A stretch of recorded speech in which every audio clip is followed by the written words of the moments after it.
Previous session we had discussed about one-dimensional transverse waves, the general equation, right? We had understood how to convert a function into a function moving along the x-axis at a constant speed, and thereby we had seen the general equation of traveling wave, transverse one-dimensional traveling wave, and we had seen in what situation it represents a periodic wave and in what situation it represents a non-periodic wave, or in other words a single pulse. So let's continue from that point onwards today.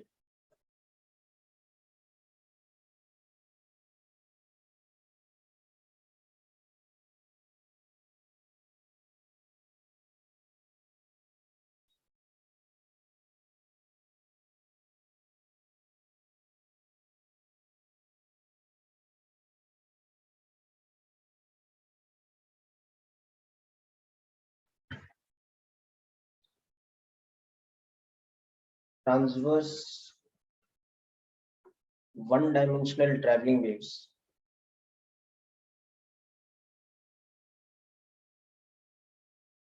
The basic example of that, the physical example of that was waves on a string. Just a moment.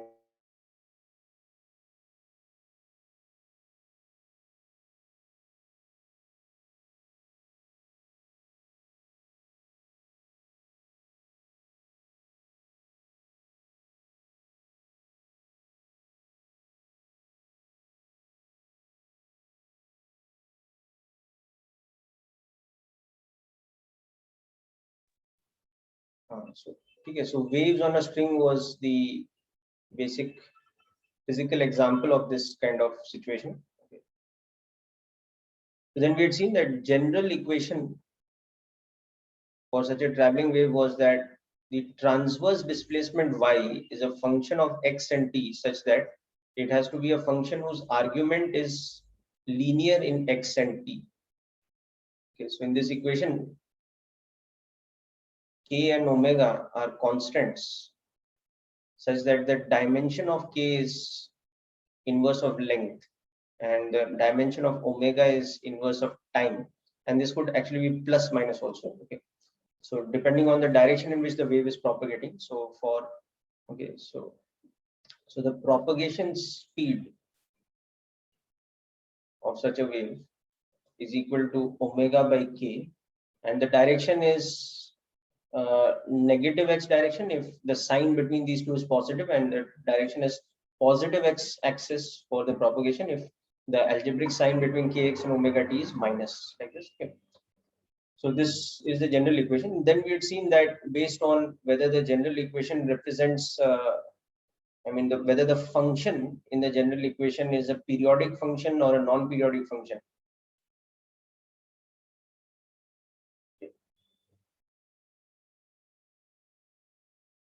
So depending on this, the wave represents a traveling pulse, or it represents a periodic wave. These were the two possibilities. So the primary example of that is when the function is harmonic. That means it's a sine function. So y is equal to e sine omega t plus or minus kx plus phi. And here the primary example of pulses are exponential pulse, which we had discussed about last time.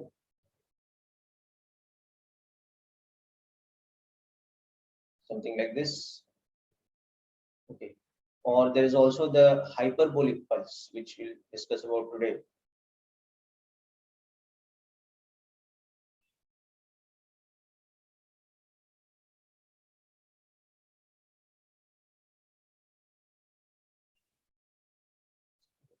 But before we get into more examples and all that, we also see that.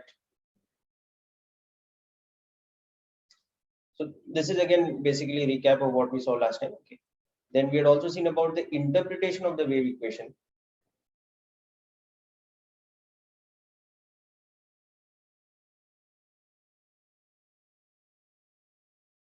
in this case, it is a function of like this. So if we freeze t, then y becomes at a particular time t naught, let's say, y becomes a function of x. So this represents the snapshot, okay, at t equal to t naught. Whereas on the other hand, if we fix the value of x, so y at x equal to x naught, it becomes a function of time, and it represents the motion of the medium particle at x equal to x naught as a function of time.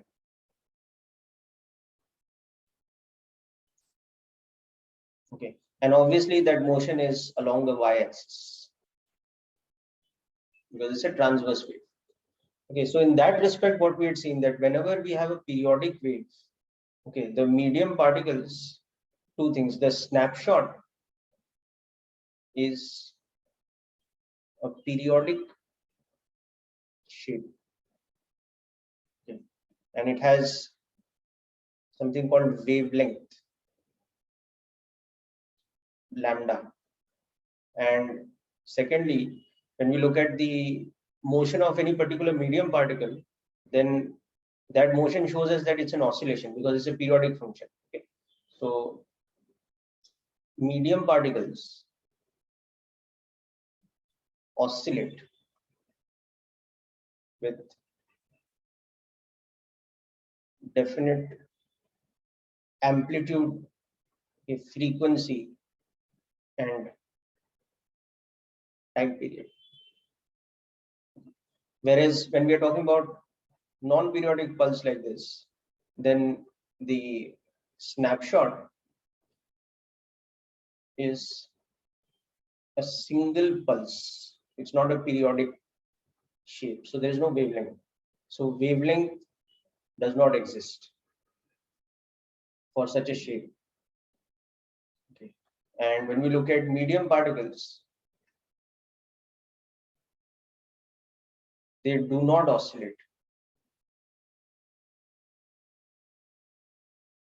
Okay.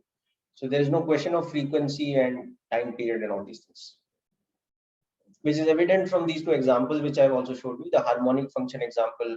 In the case of the pulse, the two examples that I've shown you. We'll look at the hyperbolic pulse in more detail today. Okay. So anyhow, let's start today's numerical analysis. Okay. And just before we get into that, we'll discuss a couple of more points about the general equation. Then we'll come back to numerical examples. Okay. For the function y is equal to, for the wave equation, okay, the particle velocity, that is the velocity with which a medium particle is moving at any point x equal to x at the instant of time t equal to t, that is given by del y by del t. That is partial derivative of this function with respect to time. So here you can see it will become plus or minus omega of the derivative of this function. So that is our particle velocity. This is the formula for, or rather you can say this is the method of calculating the particle velocity for some particular particle at some particular instant of time. And similarly, another important quantity is the particle acceleration.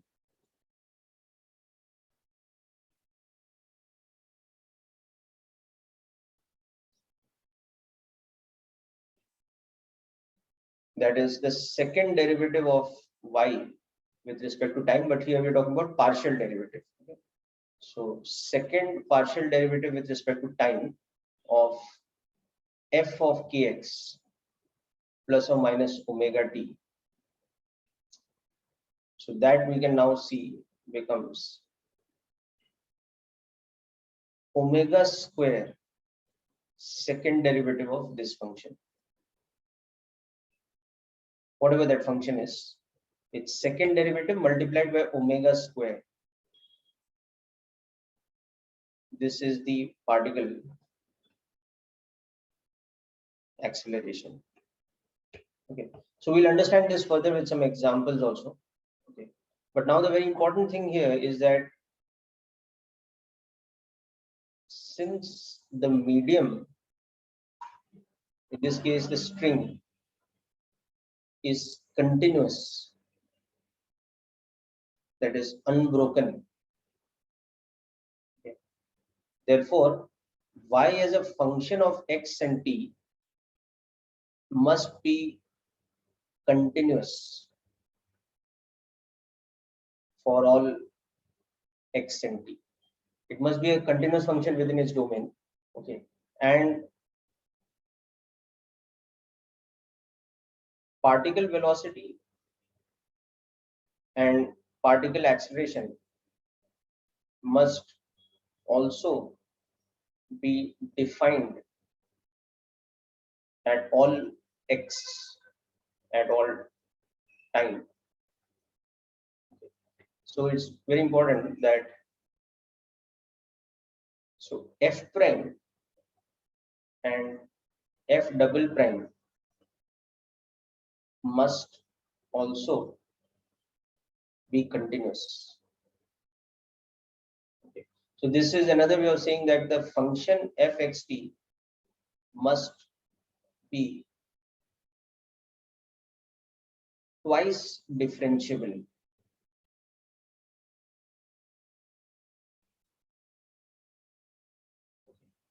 That means its first derivative and its second derivative must be existing and must be continuous for all the domain. Okay. So this is another precondition for a function to represent a traveling wave. Not only the argument of the function has to be of the type omega t plus minus kx, that is linear in x and t, but it's also necessary that the function must be continuous and its first derivative and its second derivative must exist at all points within the domain. Otherwise, we cannot use such a function to represent a wave. So that's something important to see, and I'll explain to you how it will be tested in certain types of questions. How you have to apply this particular concept. So I will just briefly take you through a run through of the previous section. Just go through the points. Then we'll discuss again about these additional points today. Then we'll come back to the questions. So just take a minute or two to read through this information. If there's any confusion about anything, please let me know. We'll discuss.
Yes, I'll scroll down.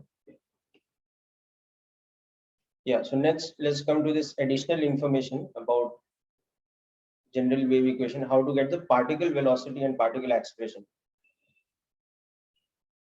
So previously the propagation speed that we have seen, omega by v, that is the speed with which the wave is propagating. But remember, the wave is propagating along the x-axis and the energy is propagating in that direction, whereas the particles are actually oscillating up and down along the y-axis. So that particle velocity is represented by the partial derivative of y with respect to time, and similarly particle acceleration.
Okay, I'll just show that.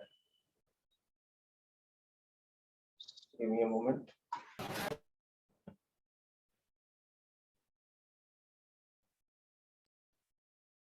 This section, right, Harpriya?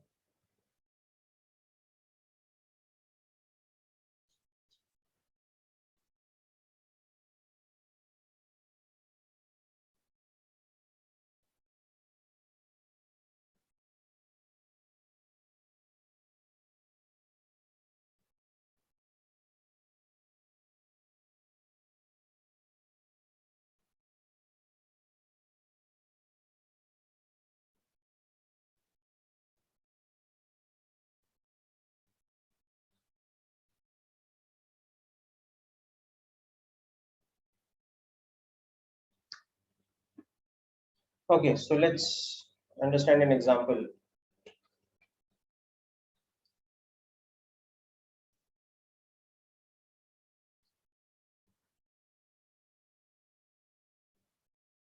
So if we have an equation like this, that y is equal to, let's say, 10 upon 4x minus 2t whole square. Okay. So the first thing is that, does the equation represent a traveling wave?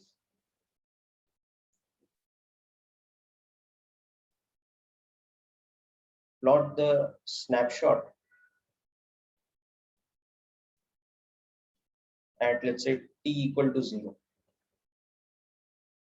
So what we'll see here is that the above function y is equal to f of xt being 10 upon 4x minus 2t whole square. It is a function of the type kx minus omega t.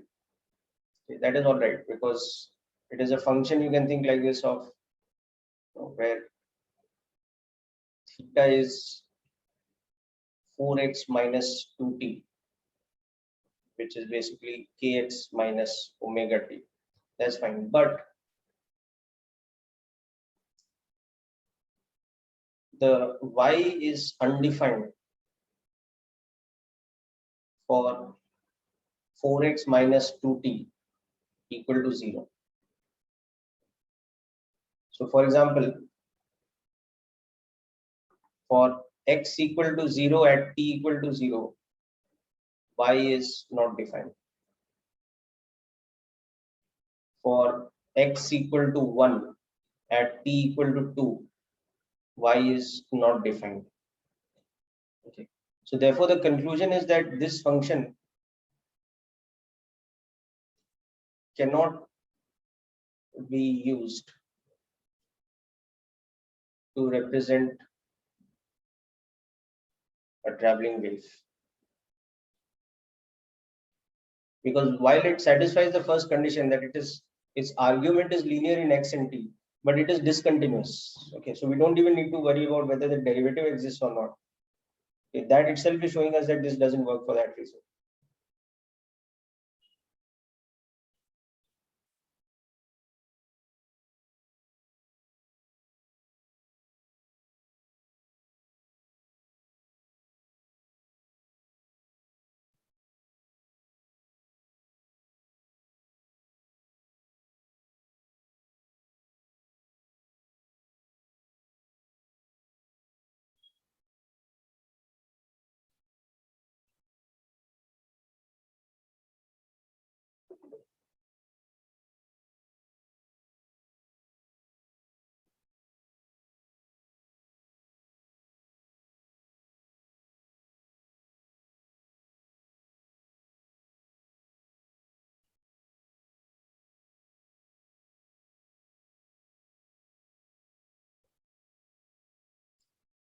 Okay, and now as far as the snapshot picture is concerned, that will show you that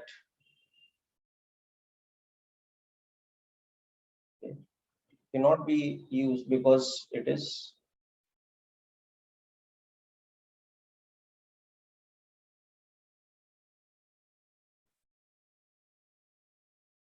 discontinuous.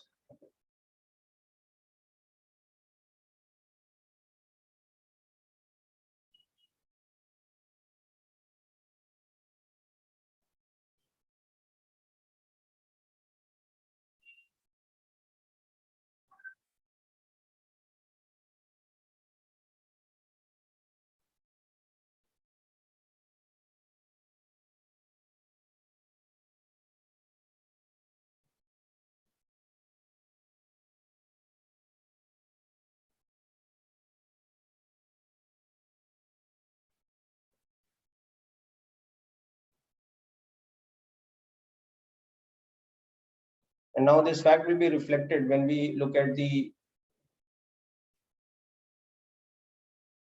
snapshot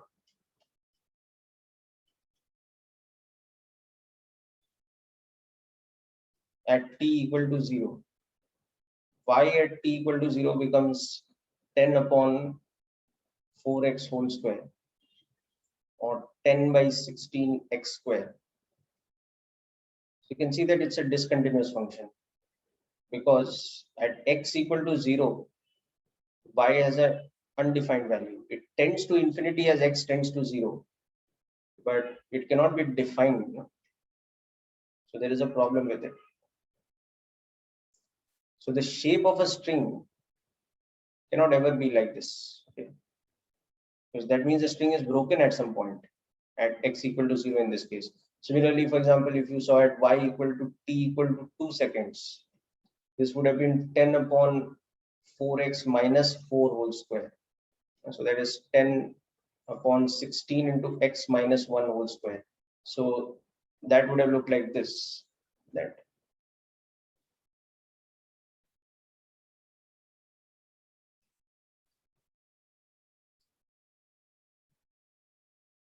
is how the snapshot would look at.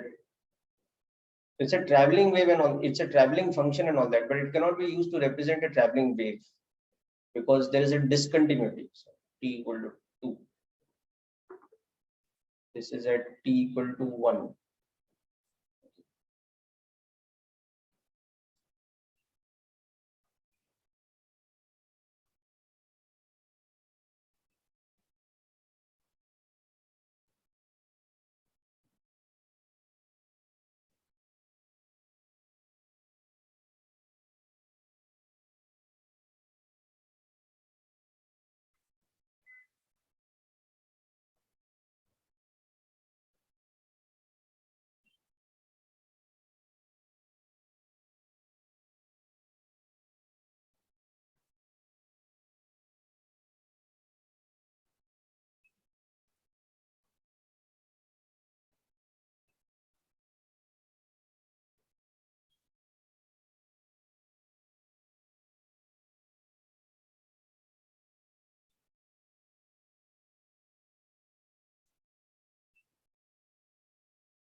Okay, so hope this example is clear. Now we will see, so we have seen what was wrong with this function, but now we can see that how we can adjust this function as in a slight way to make it, make it a proper function to represent a traveling pulse. So instead of that function, if I had this, that it is 10 upon 1 plus 4x minus 2t whole square. If I had this function, okay, where y is in millimeters, x is in meters, t is in seconds. So first of all, show that this function represents a traveling pulse. Okay, 1D transverse traveling pulse. Okay. Secondly, find its propagation velocity. So magnitude and direction. Then draw the snapshot at t equal to 0, t equal to 2 seconds, and t equal to 10 seconds. And fourth, find the particle velocity at x equal to 0.5 meter at t equal to 0 and x equal to minus 0.5 meter at t equal to 0 and also at x equal to 0 at t equal to 0.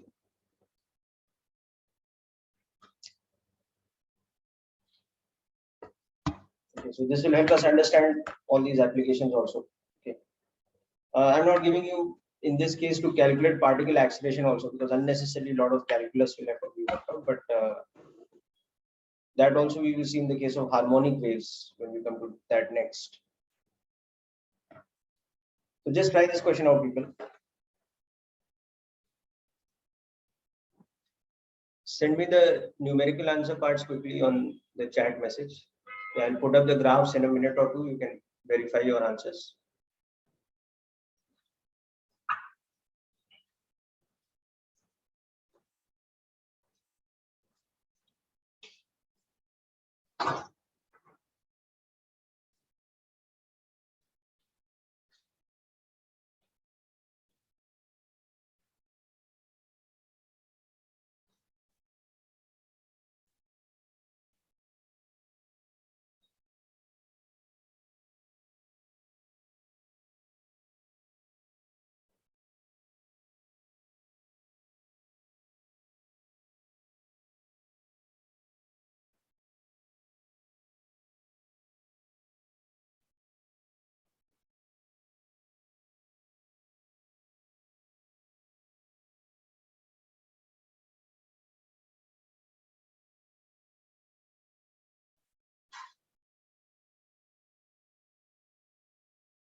Okay, so people, for some reason, I'm not getting any answers from you, so I'm assuming you have still worked it out. It's a fairly standard kind of thing. You can see that. Okay, Amuk, yes, that's correct. Okay, so you can see here that first of all, this function is of the correct type that we use to represent. Just a minute, I'll share that program again.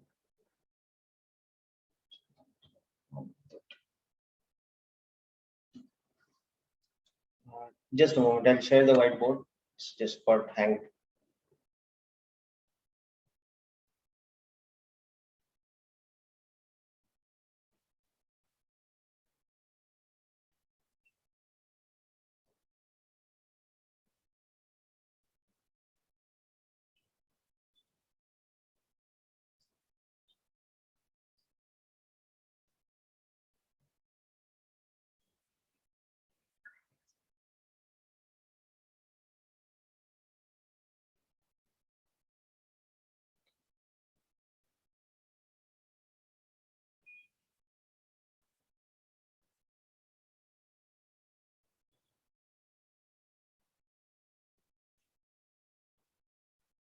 Okay, yes, Amog, your answers are correct. Aman, correct too.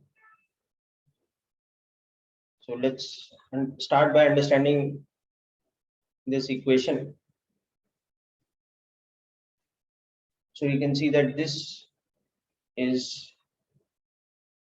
a function of kx minus omega t, because it is like, y is 10 upon 1 plus theta square, let's say, where theta is the argument, which is in this case 4x minus 2t. Okay, so it represents that. And 1 plus 4x minus 2t whole square is greater than equal to 1 for all x and t. Okay, so y is less than equal to 10 millimeter for all xt, and y is a continuous function. Okay, you can also see that del y by del t, which is this case minus 2 into 10 upon 1 plus 4x minus 2t whole square into 2 into 4x minus 2t. This is also continuous. Okay. And like that, I'm not getting into it, but you'll see that del 2y by del t square, whatever it comes out to be by differentiating this, that is also continuous. Okay. So y is a function of this type, which is continuous and twice differentiable. So it satisfies that condition. So therefore, we can say with confidence that, okay, y represents, in this case, a traveling pulse. Why it's a pulse? Because the function is non-periodic. Otherwise, it would have been a continuous periodic wave. Okay. So now, having understood that, next thing we will look at is propagation velocity. So we'll just see that, okay, this function.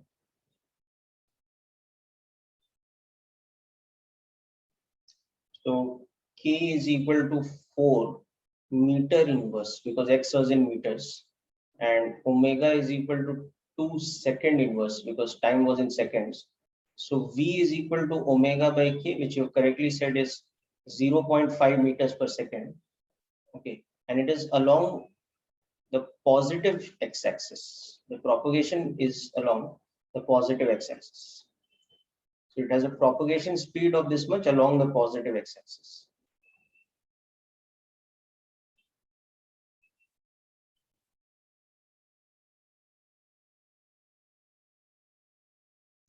So that's the next thing.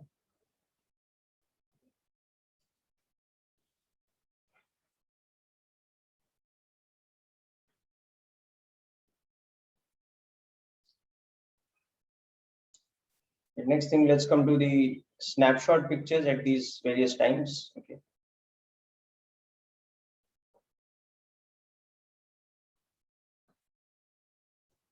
So from this, we will see that y at t equal to 0 is 10 upon 1 plus 16x square. Okay. Then y at t equal to 2 seconds is 10 upon 1 plus 16 into x minus 1 whole square. Okay. And y at t equal to, what was it, 10 seconds now.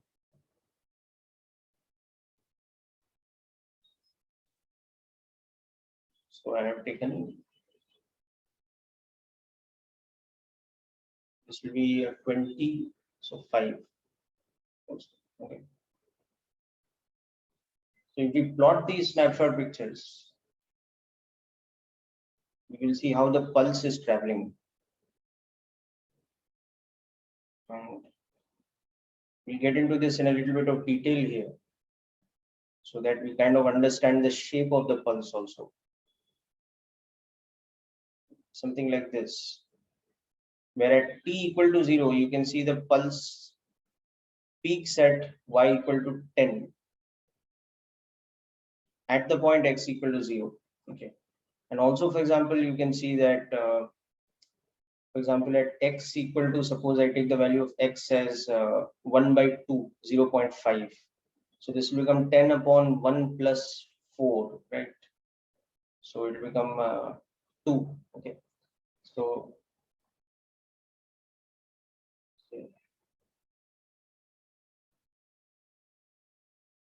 it drops to about 2 by the time x is 0.5 or minus 0.5 in meters.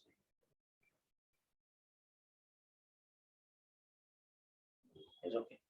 Now you can see that the peak has shifted to x equal to 1 at t equal to 2 seconds. Let's say x equal to 1 is somewhere here. So the peak would have shifted to this point. And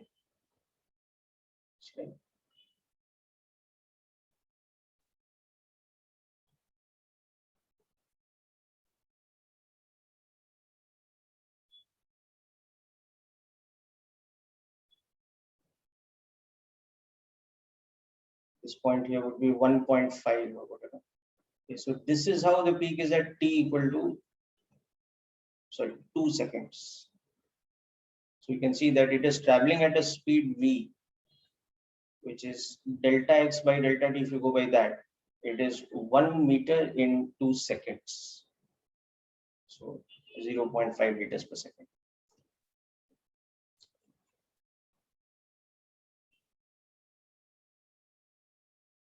And like that, you can see in comparison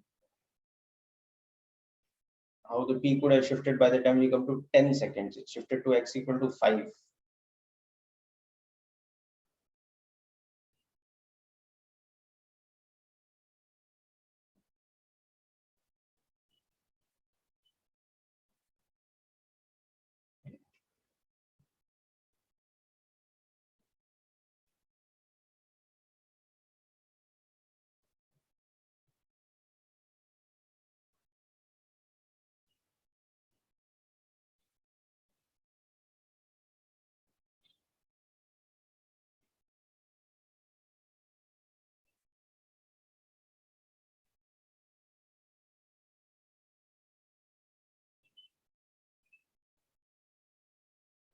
Okay. Now, one interesting thing you'll see here is that as the pulse is shifting in this manner, okay, so next moment from t equal to 0 is going to go like this. So all these particles on this side should have a negative del y by del t, and all these particles should have a positive del y by del t. Okay, so that will get reflected in the fourth part when we calculate the particle velocity. Okay, at plus minus 0.5 at t equal to 0, when you calculate that, that will show up in the answer. Okay.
Okay, so let's look at the particle velocity concept. So we had already done the calculation of the partial derivative earlier. We had seen that in general particle velocity del y by del t would be given by minus 4 into 4x minus 2t divided by goes into 10 divided by 1 plus 4x minus 2t whole square to the power 2. So you can think of it like this, like we had done earlier, that where theta is equal to 4x minus 2t. So del y by del t is equal to del y by del theta into del theta by del t. It's more like dy by d theta.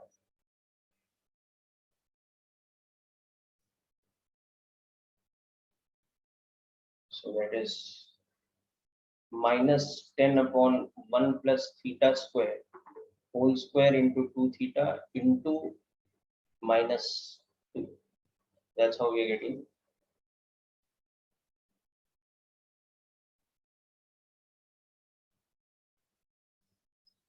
This kind of term. Okay.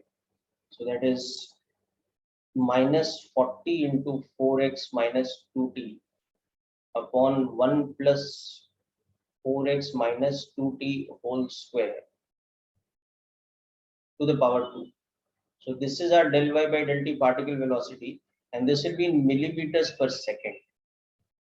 Of course, x has to be substituted in meters and t has to be substituted in seconds. So particle velocity at x equal to 0.5, t equal to 0. It is minus 40 into 2 divided by 1 plus 2 square whole square.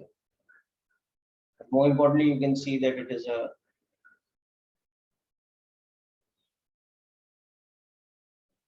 there's a double negative, no? Right. There's a minus 2 also. It will be plus. Okay, my mistake. Okay.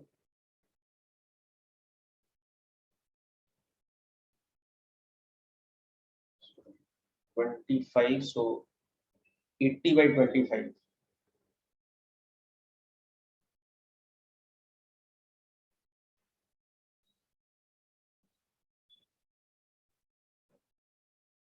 Whereas at x equal to minus 0.5, t equal to 0, you see that the particle velocity is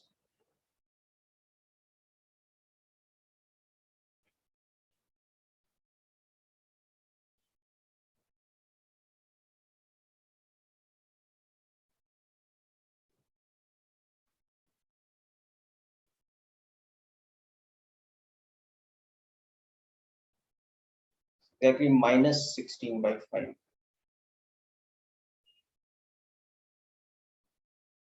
minus 3.2 millimeters per second.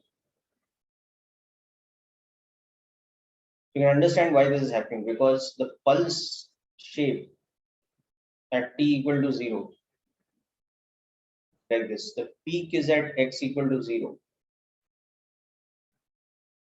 at t equal to 0. So in a very small amount of time, the pulse is shifting like this. So all the particles which are on the negative side are having a downward velocity. All the particles which are on the positive side are having a positive velocity.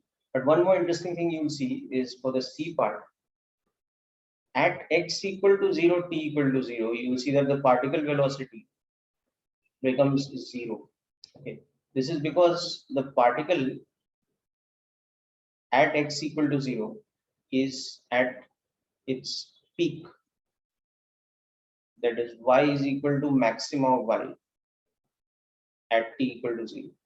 So therefore del y by del t is equal to 0 at that time, because it has reached its maxima. if you were to calculate the acceleration, you will see that it has a very strong downward acceleration. Okay, but its instantaneous velocity at that moment is zero because it was traveling upwards till it reached the peak, and next moment it's going to start traveling downwards. So at that particular instant, its velocity along the y-axis is zero.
Okay, so people, I hope with this, the whole concept of particle velocity is also clear.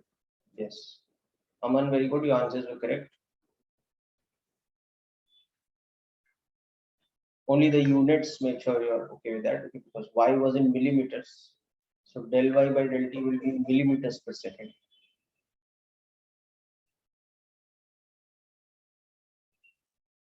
Okay. Now let's move on to the very standard situation of the one-dimensional harmonic transverse wave.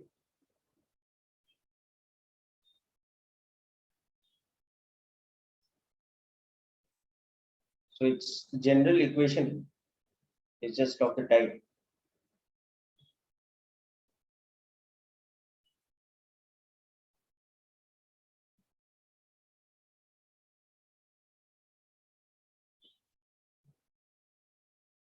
where you can see that at some time t equal to t naught, y is equal to a sine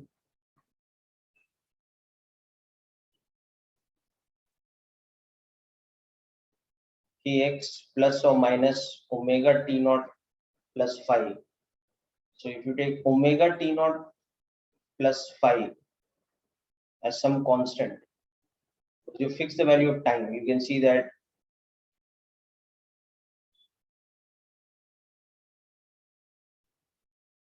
so it's a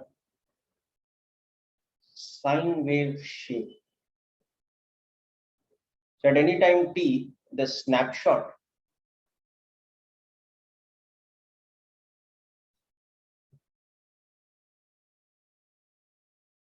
that snapshot picture is a sine wave shape.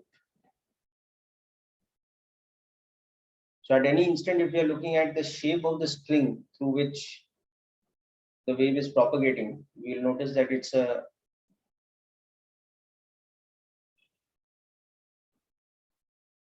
sine graph.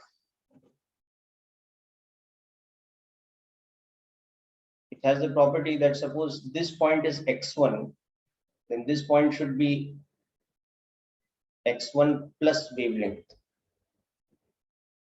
Or for that matter, if you take any arbitrary point here, let's say x naught, then this point here should be at lambda.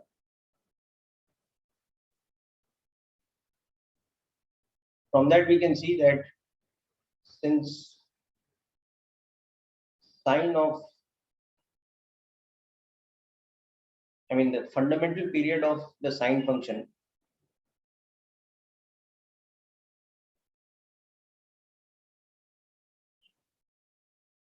is 2 pi.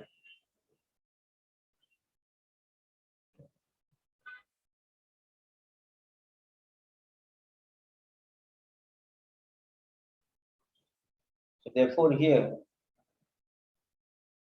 k into lambda should be equal to 2 pi. Lambda should be 2 pi by k.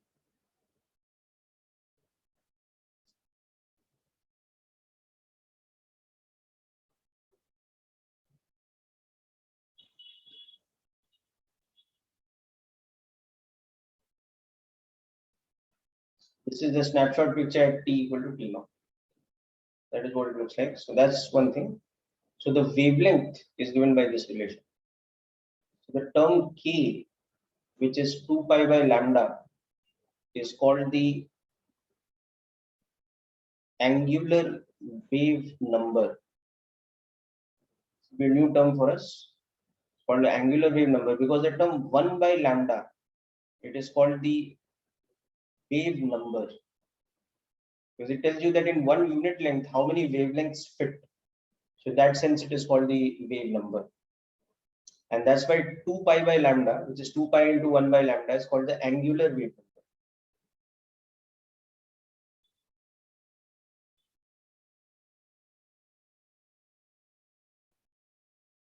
So this is about the snapshot picture and wavelength.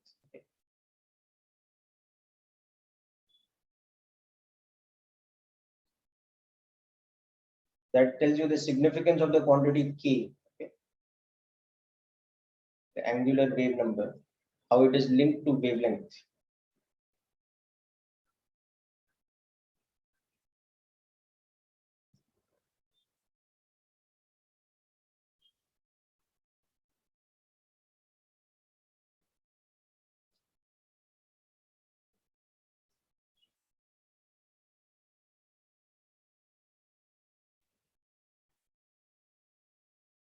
So next we'll also learn about the motion of any medium particle. So at any point x equal to x naught,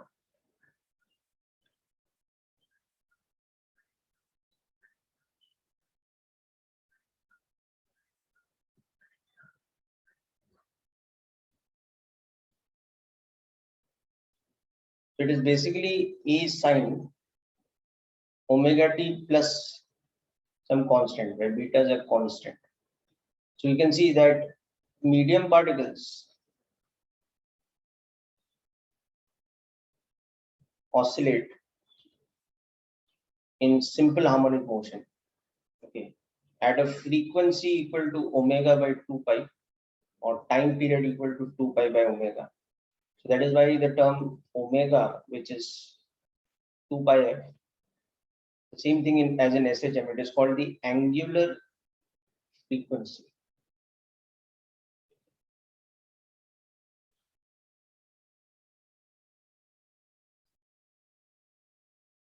So at any particular value of x, if we are plotting the displacement as a function of time,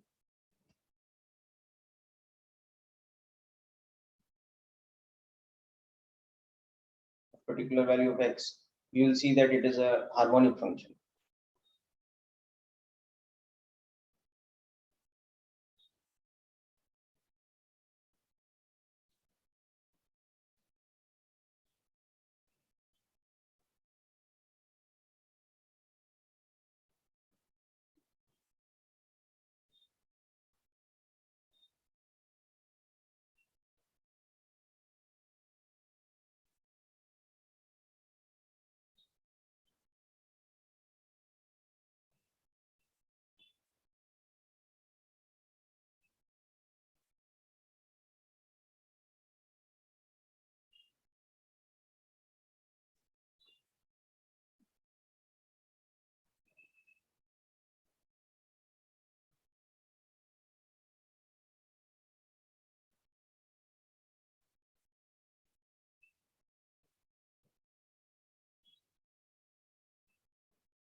Okay, Among, I'll scroll up.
Okay, now we can also see that in general for the harmonic function, whether it is traveling along the positive or negative x direction, it doesn't matter. The SHM condition can be shown by this. Particle velocity is in this case plus or minus a omega cos kx plus minus omega t plus phi.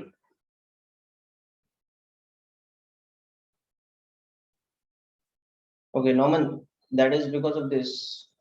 The relationship between lambda and k is asking why it is like that. So see, it's like this, that if you have the graph of, okay, sorry, y is equal to sine theta, you're aware that from the nature of the sine function, it's cyclical and it completes its cycle in 2 pi. This is pi, this is pi by 2, this is 3 pi by 2. That is just the nature of the sine function, the way it is defined. So this is the function y equal to sine theta. So now if I replace theta with kx,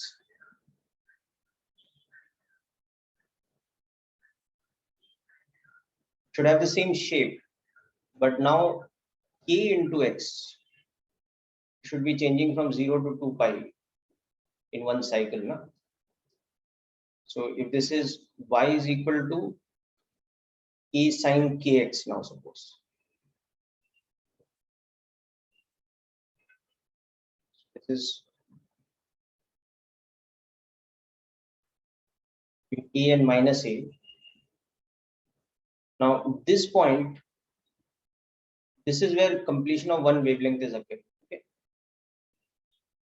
This is quarter of a wavelength. This is half of a wavelength. This is 3/4 of a wavelength. So the distance between peak and trough, for example, is half of a wavelength. The distance between this peak and the next peak, that will be one full wavelength. So understood now, no? So here basically see what happens for k into lambda, the value of theta should become how much? 2 pi. For k into lambda by 2, compare with the graph above, the value of theta should become pi. For k into lambda by 4, the value of theta become pi by 2. That's how we are getting the relation. That hope it Understood. is clear, Norman. Yes, sir. Okay, very good. Okay. So like we had got the relation between time period and omega na, in SHN. So there the theta was replaced with omega t. Now here in the snapshot picture, the theta is being replaced with kx. And of course there will be some constants, so this graph will shift. So it will become like kx plus alpha, but the shape remains the same. Like that. Okay. So this is the particle velocity equation. Coming back to particle velocity and particle acceleration. And particle acceleration del 2y by del t square. So partially differentiate this once again with respect to time. So you'll see you'll get a omega square sine kx. Sorry, minus a omega square, because cos's derivative is negative. And because omega square is coming, so it doesn't matter whether it's plus minus over here. Whatever be the case, plus or minus, it will be minus a omega square. So this is the particle acceleration. And if you compare it with the y equation, you can see that particle acceleration for any particle is equal to minus omega square times the particle displacement. This is again showing you that this is the SHM condition for any particle at any position x equal to x.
Okay, now the next thing we'll see here is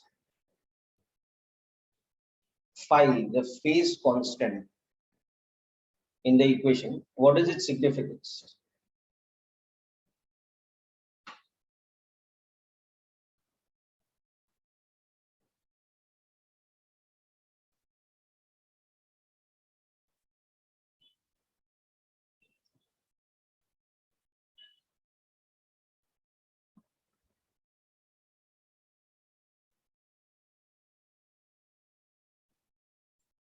We'll see the significance of the phase constant from this, that if we look at the position of the particle at x equal to 0 at t equal to 0, that is a sine phi.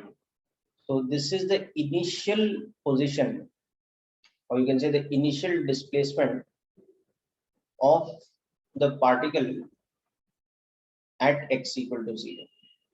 And if you see the particle velocity at x equal to 0, t equal to 0, you can see it is plus minus of a omega cos phi.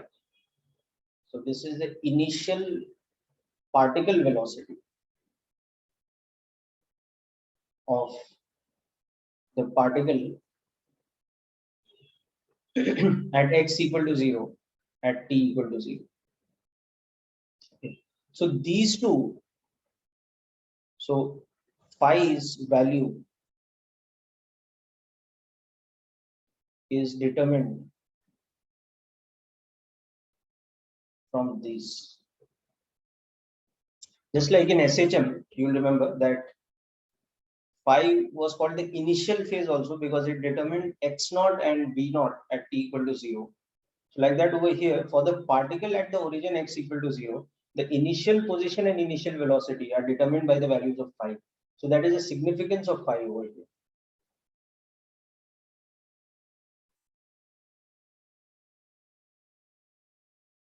So we've understood each and every term over here. A is the amplitude of each medium particle SHM, or it's the maximum displacement from the mean position.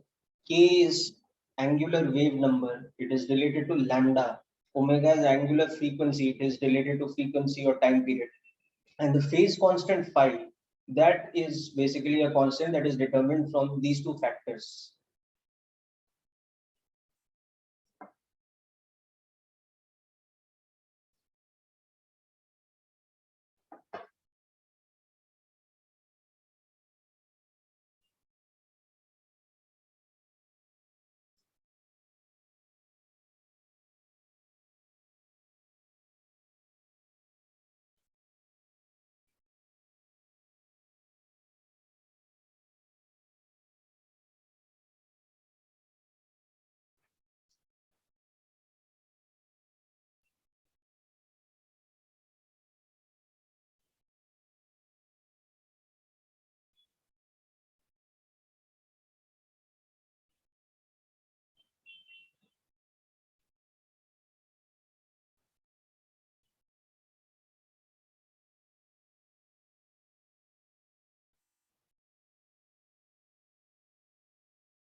Okay, so let us understand simple example.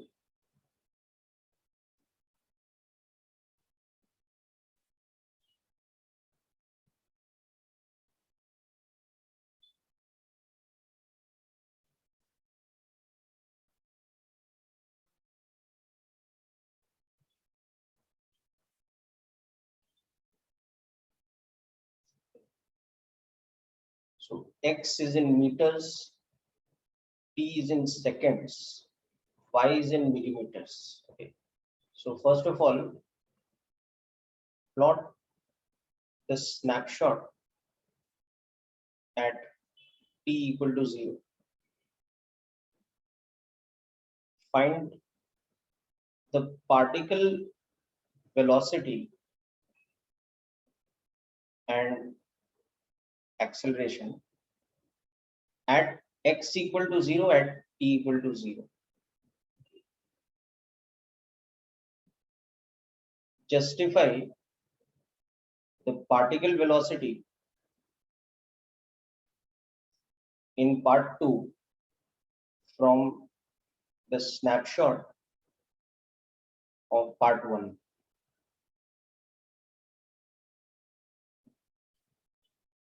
And of course, find wavelength, frequency, time period, and propagation speed or propagation velocity of this wave.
Okay, so let's start with the snapshot picture. at t equal to 0, how that will look like. So it's a very fairly simple graph. It is 2 sine pi by 6x plus pi by 3. Okay. Now the question is, how do we plot this graph? So we can use a series of transformation kind of methods to plot this graph. So if you basically start with the graph of y is equal to sine theta, like the parent graph, it will look like this. So you can see that in this graph, pi by 3 is somewhere here. The value is root 3 by 2 at that point. Okay. So now if you plot the graph of sine theta plus pi by 3, how this should look now? They should look like this. Should look like this point is shifted here.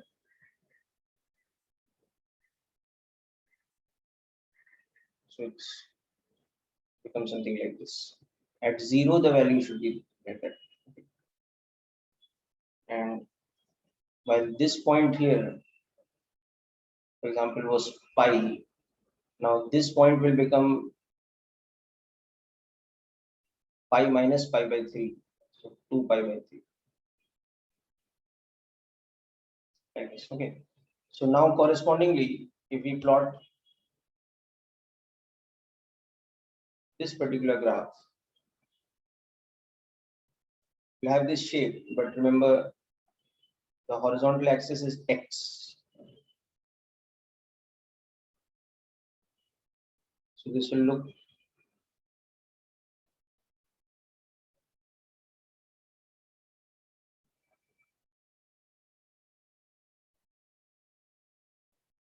something like this.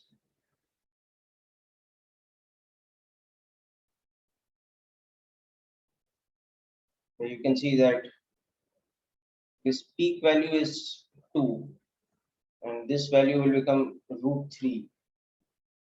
So negative peak is minus 2. And you can also see that this point will be the point where kx should become pi by 6, right? So x should be 1. This point is where kx should become 2 pi by 3. So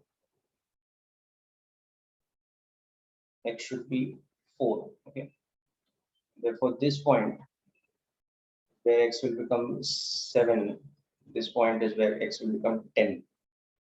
And then this point is where x will become 13. You can also see from here that the wavelength is equal to 12 meters. Okay.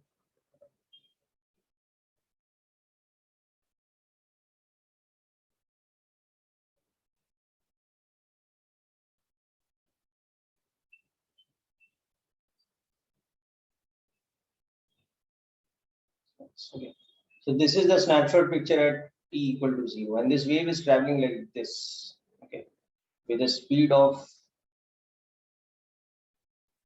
determine that. Okay, very good, Aman. So hope your snapshot picture is also matching this. Okay.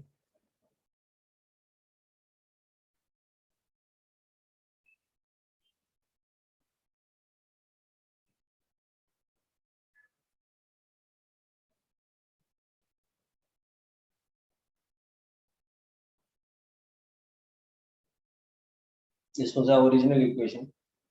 So from this we can also see that k is equal to pi by 6 or 2 pi by lambda.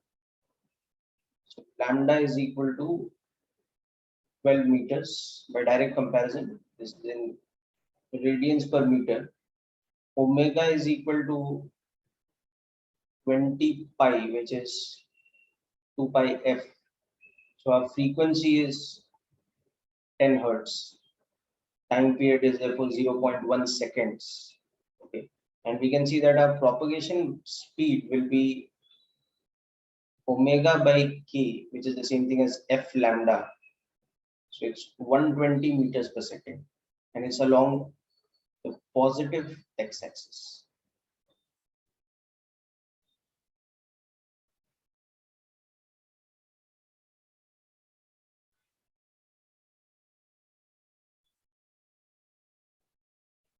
The sign is negative now between kx and omega t. So the direction of travel should be positive.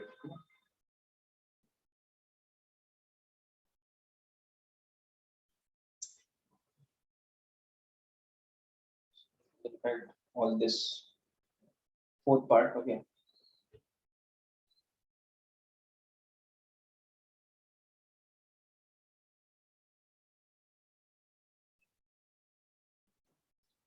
Now coming to the second part, you can see that del y by del t is equal to minus 40 pi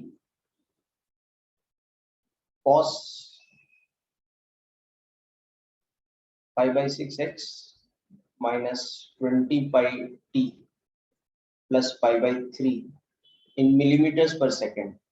And del 2y by del t square particle acceleration is, multiply that with another minus 20 pi, so that will become 800 pi square, okay, but with a plus sign. But then cos is derivative is minus sign, so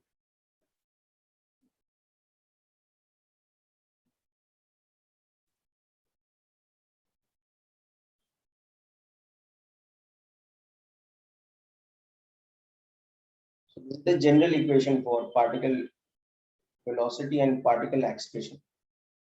So particle velocity at x equal to 0, t equal to 0 is minus 40 pi cos pi by 3. That is minus 20 pi millimeters per second.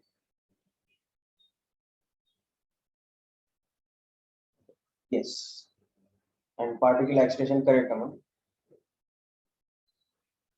And particle acceleration at x equal to 0, t equal to 0 will become this much millimeters per second square. So we can take pi square as approximately 10. So it's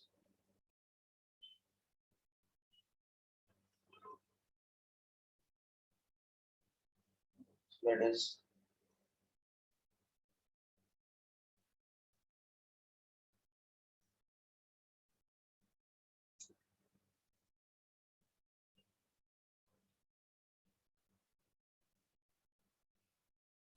okay.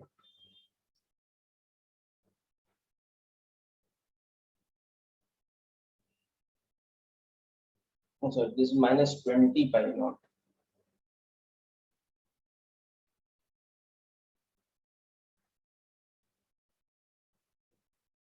Now the justification of this you can understand from the snapshot picture, because the wave is traveling in this direction. So if this is the wave shape at t equal to 0, a moment later, the wave is shifted like this. So this is at some small amount of time delta t later. So you can see that this particle is going to have a negative velocity. So the particle at x equal to 0, at t equal to 0 is at root 3 by 2 a, okay, and moving towards the origin. So therefore its particle velocity should be minus a omega by 2, and its particle acceleration equal to minus omega square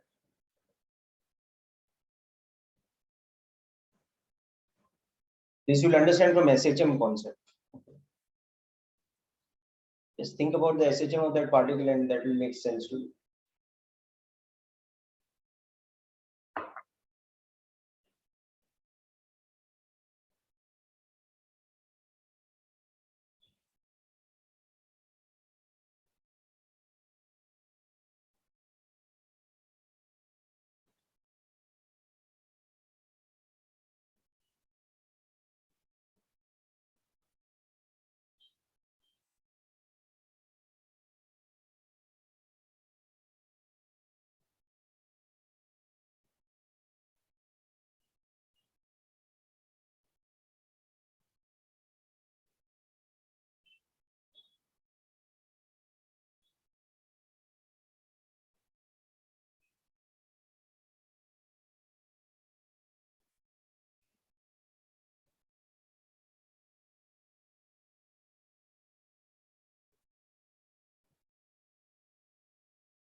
Okay, so people hope this concept is clear related to this question.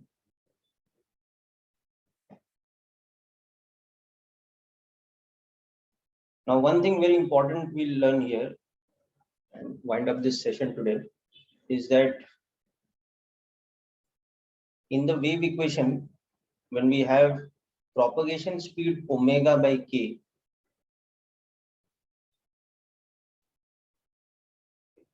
So for a harmonic wave, actually for the matter, any periodic wave, this will happen. The value of omega by k is equal to f lambda. So we have propagation speed is related to frequency and wavelength like this. In this, what is very important here is that the propagation speed is determined by the medium's physical properties.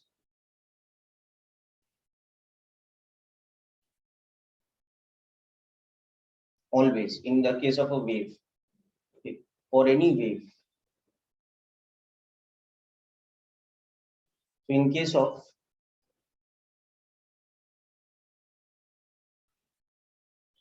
waves on a string, P is dependent on the tension in the string and B, the linear mass density. That is a mass per unit length only. And very importantly, B is independent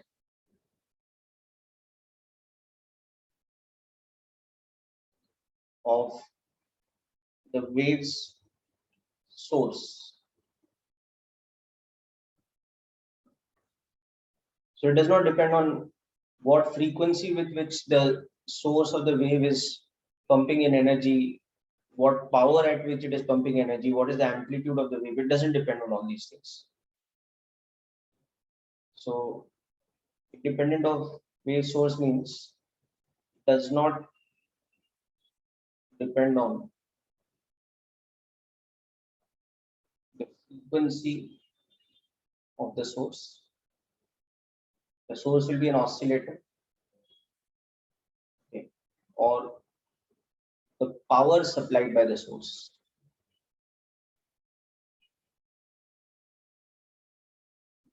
On the other hand, the second parameter in this, the frequency, this frequency of the wave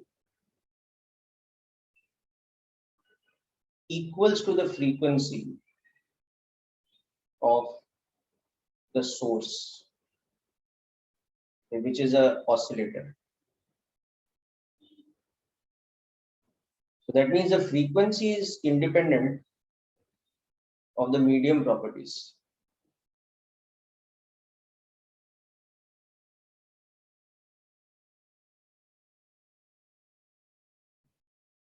So this is something very important to understand about these three parameters, how they are related to each other. B is equal to f lambda.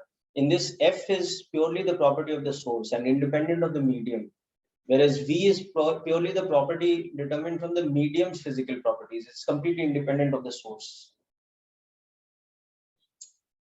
Okay, so this and more about this we'll discuss in the next lecture. Okay, so coming up in the next lecture will be the concept of power transmitted through a wave, which is equal to the power supplied by the source, and we will see that that power is proportional to square of the amplitude. And then we will also look at a few more things like superposition of waves, interference, standing waves, etc. With that, we will complete this chapter. So anyhow, that's it for today's session, people. Wish you all the best and thanks for attending. Have a nice day.